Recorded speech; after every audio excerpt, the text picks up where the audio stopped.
नमस्कार दुआनी टीवी रु स्वागत करुछि मु सुमंत। आसंतु आज जानिबा आम केन्दुझर जिला जोड़ा ब्लॉक लोईडापदा ग्राम पंचायत अधीन रे थिबा काटेसाही ग्राम रे सरकारी प्राथमिक विद्यालय काटेसाही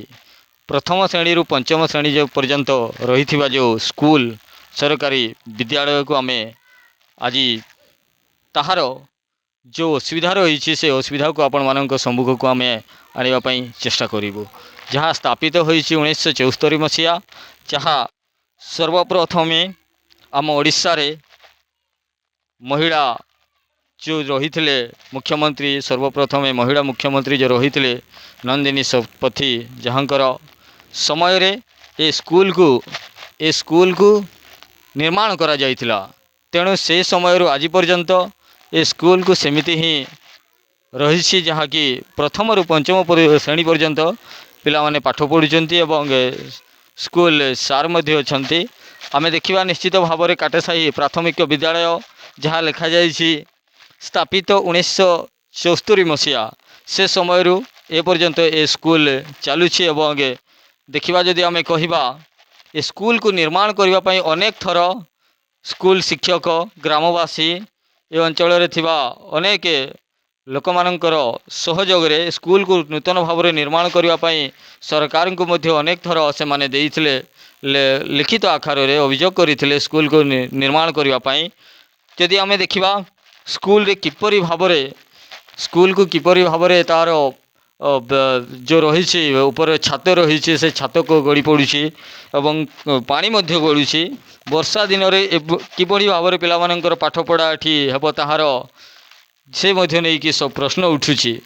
आज आम जदि कहवा स्कूल रो श्रेणी गृह जहाँ आपण मैंने देखिपुंट भिजुआल रे श्रेणी गृह किपरि भाव में भंगारुजा हो पड़ी ताहाकू रिपेयर करने बनाइबापी नूतन भाव में निर्माण करने सरकार पाखक अनेक थर लिखित आकार रे अभियोग करा जाइथिला। तेबे इठी रही school student helpline toll free number जहाँ रही विद्यालय गणशिक्षा विभाग ओडिशा सरकार तथापि टोल फ्री नंबर में कॉल करला ताहार कौनसी प्रतिक्रिया आसीपारूना फल ग्रामवासी पिलामानंकर पाठ पढ़ार टी असुविधा रोचे और श्रेणी गृह आपण मैंने देखुं दुईटी श्रेणी ये गोटे श्रेणी जहाँ पाठ पढ़ा होता किंतु यार जो रही छात जो रही से छात पानी गड़ुचे और तार रोड बाहरी जाने देखुं दीर्घ 1974 मसीह आज 2025 मसीहा पर्यंत आपण मैंने देखुं स्कूल किमिति भाव में भंगारुजा हो पड़ी एपटे रही स्कूल पिलामानंक पई सुविधा बा खाद्य जो रही खाद्य आमर जो रोषे स्थान जो रही रोषे स्थान से ही स्कूल भितर ही करा जाउछि गोटे श्रेणी रे पाठ पढ़ा चली आपण मैंने देखुं ये हूँ से स्कूल ये हूँ से श्रेणी गृह जो श्रेणी गृह रे जो स्कूल पिला मानक पई पाठ पढ़ा बा खाद्य बनवाई जो दि जाए थाए से रोषे करने ताहार मध्य आपण मैंने देखी पारुथिबे ये जो रही श्रेणी गृह एठी जेमिति भाव में आम जदि कहवा तार जो चूल्हा साहाय्य काठ साहाय्य ताकू आमे ताकू करूछंती किंतु ये मध्य गोटे दुखर विषय कहीं ना ये श्रेणी गृह मध्य सफा सुतरा एपर्यंत देखा जाऊना फल आउ गोटे श्रेणी आम देखा जो श्रेणी रे कि पाठ पढ़ुं गोटे क्लास रे प्रथम रु पंचम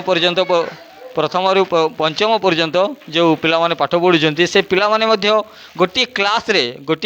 गोटे श्रेणी गृह रे से माने पाठ पढ़ुं जहाँ आपण मैंने देखिपे एति पिला पाठ पढ़ुं एवं गोटे पटे ब्लैक बोर्ड रही से ब्लैक बोर्ड सफा सुतरा ना एपटे ऊपर पड़े देखिए टाली जो आग समय जो से समय जिते बड़े निर्माण करा जाइथिला 1974 मसीह से समय स्कूल को जिमिति भाव में निर्माण करा जाइछि ठीक से ही बड़ी भाव में ही वर्तमान भी अच्छी किंतु स्कूल रो अवस्था आपण माने देखि पारुथबे गोटिए फैन मध्ये लागिछि केवल गोटिए फैन से फैन रे पिला मानकर गरम दिन रे जो बड़ी भाव में कष्ट सम्मुखीन रे पाठ पढ़ुचंती एवं स्कूल रो जदि कहबा आमे कांथ कांथ समय रे जदि आपण माने देखिबे कांथ किपरि फाटी जाइछि से कांथ को मध्ये निर्माण ए पर्यंत हेई पारु नाही एवं ए पिला माने पाठ पढ़ुचंती निश्चित भाव में पिला माने जो पाठ पढ़ुचंती निश्चित भाव में कौन सी प्रकार लाइब्रेरी जार कहुई लाइब्रेरी सुविधा नहीं पिला माने किपरि भाव में पाठ पढ़ुथिबे ताहा आपण माने भिजुआल देखि पारुथिबे एठारे जो रही पिला मानकर जो अवस्था आपण माने देखि पारुथिबे किभଳି भाव में केते कष्ट सम्मुखीन रही पिला माने पाठ पढ़ुचंती पाखापाखि 1974 मसीह आज 2025 मसीहा पर्यंत ए स्कूल को किभଳି भाव में निर्माण हो पारु नाही किभଳି भाव में या नूतन भाव में निर्माण करा जिवो ए नहीं एपर्यंत प्रश्नवाची सृष्टि करुछि तेबे जदि आपण माने जानिबा पई चाहूचंती ये होछि केन्दुझर जिला जोड़ा ब्लॉक रो लोईडापदा ग्राम पंचायत रो काटेसाही ग्राम रे थिबा प्राथमिक विद्यालय ये होछि केन्दुझर जिला जहाँ कि आमर मान्यवर मुख्यमंत्री श्रीयुक्त मोहन चरण माझींकर जिले रे यही स्कूल रही देखा जाओ आगामी समय रे केते दूर मात्रा रे केते दूर पर्यंत ठीक हेबो बा यही असुविधार जो सम्मुखीन करुचंती पिला माने भोगुचंती ये असुविधा को सीधा सड़क नूतन भाव में समस्यार समाधान करिवे बोली आशा करुछु।